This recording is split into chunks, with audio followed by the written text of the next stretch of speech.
Today we'll build a NOT logic gate or an inverter gate, and to do that we'll use what is known as an integrated circuit. So this particular integrated circuit, 74HC04,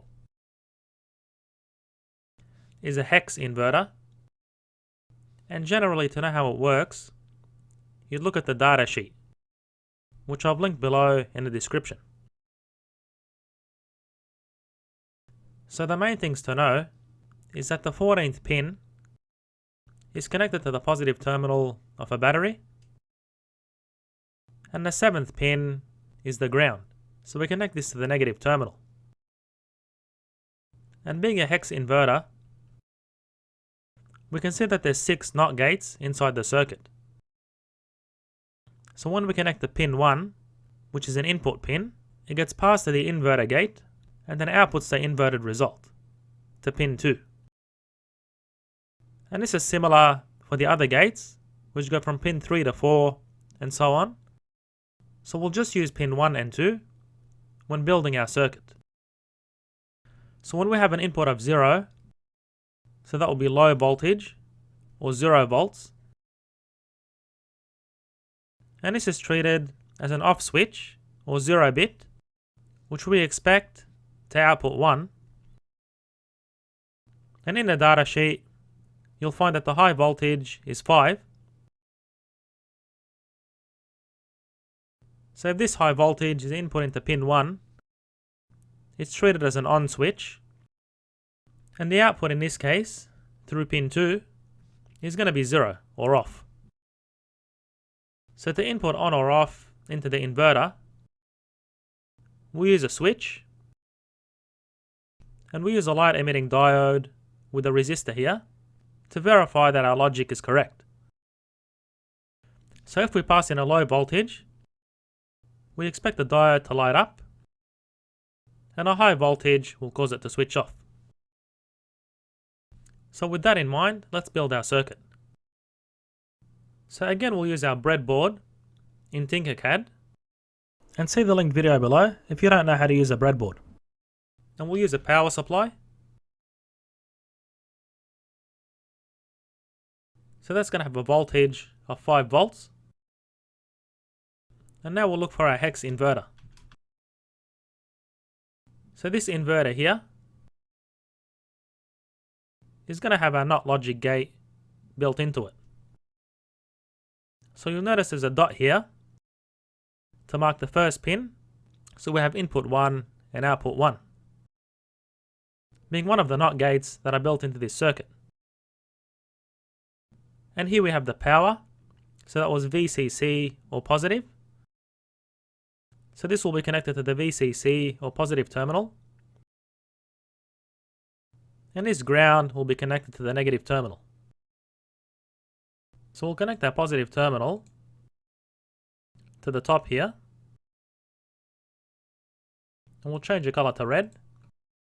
So this is connected to this entire row, and we'll connect the negative terminal to this bottom row here.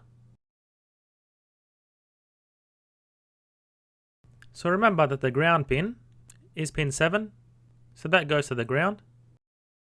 So remember that with the breadboard, all these nodes are connected, so we can connect one of those to the ground. And this pin here, being 14, will be connected to the positive terminal. So remember that all the nodes in this column of the breadboard are connected. And now to pass in the low and high voltage as an input into this inverter, we'll use a 3-pin switch. So this slide switch will have one side connected to the positive terminal. So let's do that and then explain it. So we can take any node from this column and then connect it to this positive terminal.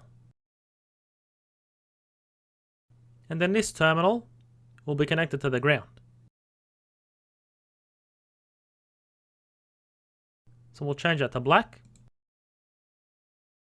And then this common pin over here will be connected to the input of our integrated circuit.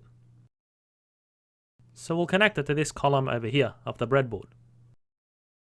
And we'll just change the color of this wire here. So if this switch is switched to the left, then these two pins are active, and we effectively pass in an input of 5 volts into the inverter. So that's a high voltage or on switch.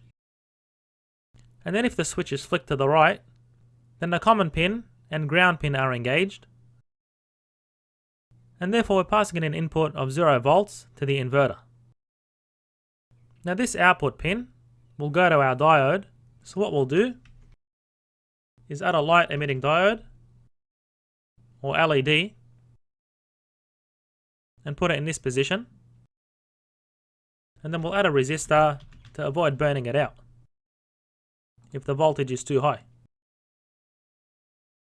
So remember, the cathode for the diode is connected to the ground, so we'll grab a wire from here and connect that to the ground,